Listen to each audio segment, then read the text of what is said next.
Okay.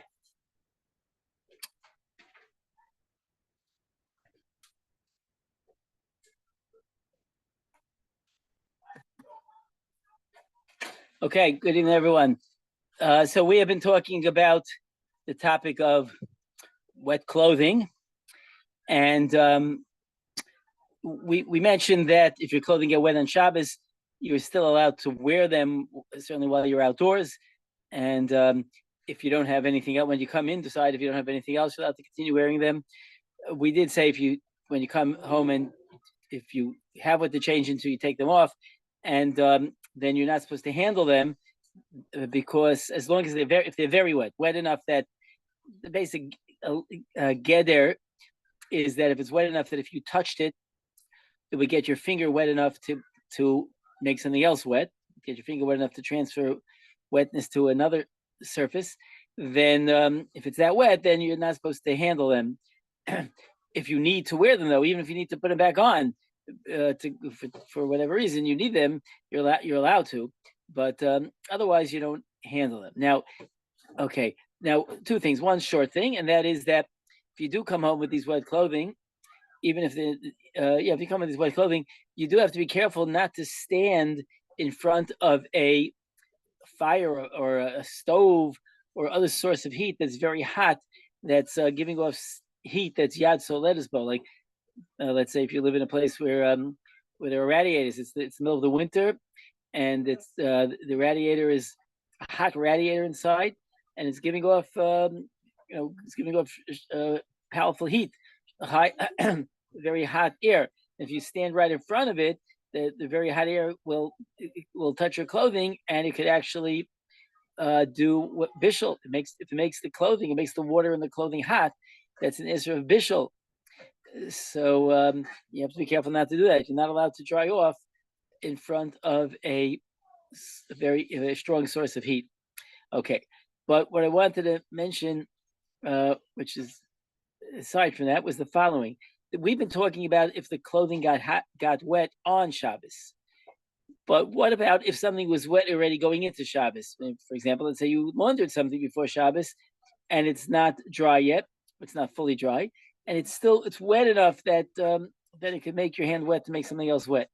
It's still that wet. So the Mishnah Berurah says that wet clothing, if they're wet bein hashmashos, meaning when Shabbos begins during the period between Shkia, between sunset and Tzeitzei Kochavim, if they're wet, then they remain muksa for the whole Shabbos. Just like you're not supposed to handle them when they're wet, when they're that wet. So they're since they were that wet, bein hashmashos, they remain wet for the entire. They remain rather muksa for the entire Shabbos. That's based on the concept of migud iskatsoi. Since something was muksa bein hashmashos iskatsoi, it remains muksa l'kul yuma for the entire day of Shabbos. There's muksa bein hashmashos. It's muksa the entire day, even if something changes about it that takes off the reason for the muksa. But since it was muksa bein hashmashos, it was muksa when Shabbos was beginning, it remains muksa for Shabbos. That's the rule. So the Mishnah Berurah applies that rule to the wet clothing. Now, a number of poskim who came after the Mishnah Berurah have raised serious questions on this Mishnah Berurah. The kash is difficulty understanding the Mishnah Berurah for two main reasons. One reason is that there's a rule, although there's the rule that we just said that something is muksa ben hashmash, muksa for the entire Shabbos, but that doesn't apply to something which is what's called gamro b'dei adam, which is, although it's in a muksa status now, but it's I'll use a fancy word, its trajectory is that it's going to become unmuksa, meaning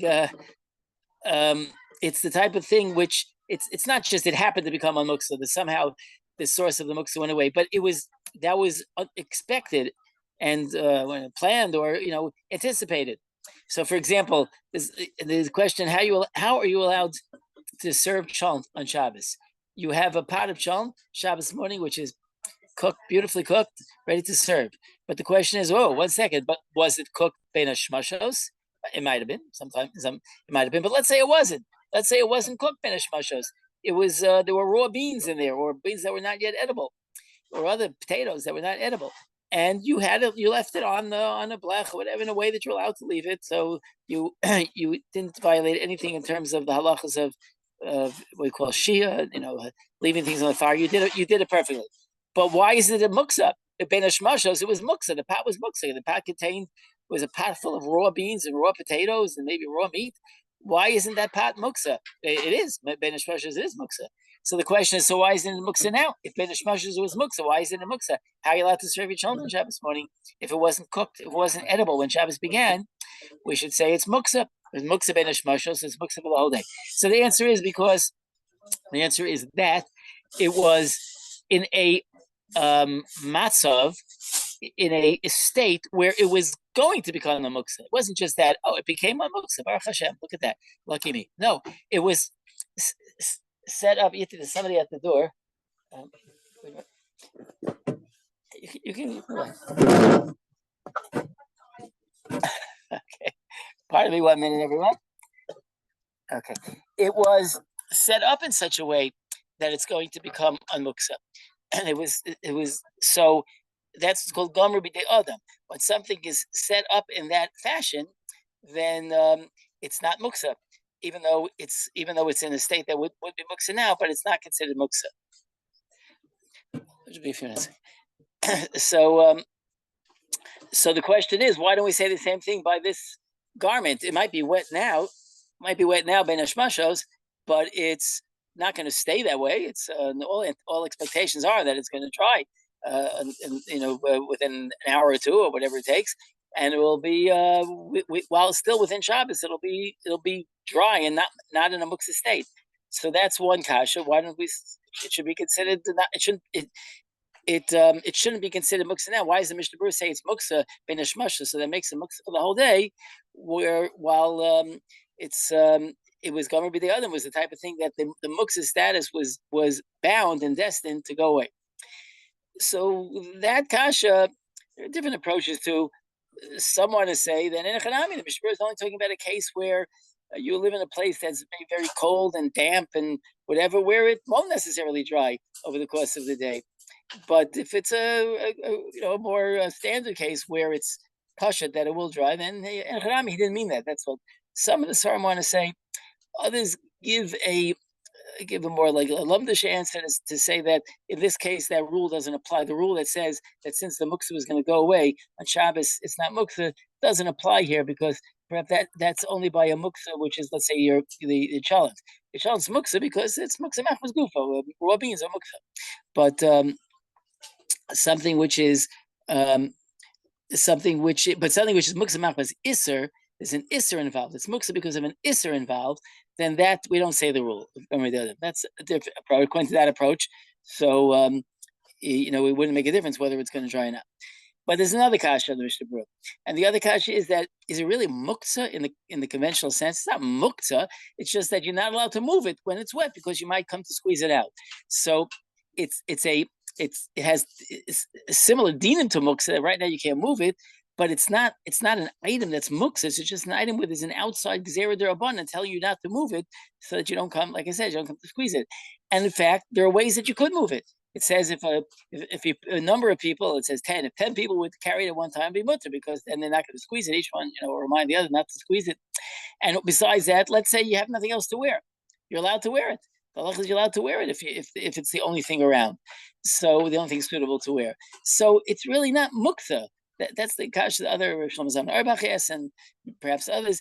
It's really not muksa. It's just there's currently an isser tiltal. Under most circumstances, you can't move it now. Under some circumstances, you could. But why, or mehechi teisi, why should we assume that, or where do we know that a rule like that gives it a status that, since it's in that status, ben shmashas, it stays there the whole day. Pipshuta, that's only by mukta, not by things that are in this type of state. So, therefore, they suppose I think want to differ with the Mishnah Berurah and say that when it becomes dry, you could use it. In any case, the bottom line is Mishnah Berurah is a Mishnah Berurah, and we try to be faithful to the Mishnah Berurah. So we would want to consider the muksa. Now I know you say, well, some say the Mishnah only meant in a damp place, but that's that's a chiddush to put that into the Mishnah. Simply understood, the Mishnah is saying it's muksa and you shouldn't wear it. But nevertheless, the din is if you have nothing else, you can, even according to the Mishnah. If you're stuck and you need it, you have nothing else. Mamash, let's say it was a woman's only Shabbos dress. She has to go in the morning. So Friday night, she's staying in the house. She could wear other stuff. She could wear a robe or whatever. But Shabbos morning, she needs to go out to for whatever reason. And it's her only dress, and it was wet, her only suitable dress, and it was wet ben hashmashos. So then even the Mishnah would not be masking she could wear it since she needs it for Shabbos. Okay, I think we'll pause here for now. I do want to mention that this coming Sunday, I don't plan on giving the shiur. I have another commitment that I have to keep as Hashem for this Sunday night. But as Hashem, hopefully we'll continue Monday. Have a wonderful Shabbos. I guess it's called. Thank you, Rabbi. Have a good Shabbos. Very welcome. Have a good Shabbos.